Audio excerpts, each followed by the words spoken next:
আসসালামু আলাইকুম এভরিওয়ান, সবাই কেমন আছেন? আমি ঢাকা থেকে কক্সবাজার যাচ্ছি। সকালবেলা যাত্রা বিরতি দেওয়ার পরে কিছু দৃশ্য মানে খুবই চোখে ভালো লাগলো।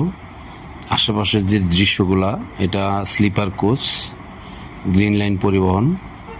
তা আমি এখন কক্সবাজারের মোটামুটি কাছাকাছি, আমরা চকরিয়া পার হইতেছি। তো আমার গাইড সাহেব স্টাফ বলল যে একটা ভিডিও করি। ঠিক আছে, করো, সমস্যা কি। যার কারণে ভিডিওটা করা। তো আলহামদুলিল্লাহ, আল্লাহ সহি সালামত আমাদেরকে পৌঁছে দিচ্ছে, তার জন্য তার দরবারে লাখ কোটি শুক্রিয়া। তো যে যেখান থেকে ভিডিওটা দেখতেছেন অবশ্যই কমেন্টে জানাবেন ভিডিওটা কেমন হলো। সবাই ভালো থাকবেন। আসসালামু আলাইকুম রহমতুল্লাহ।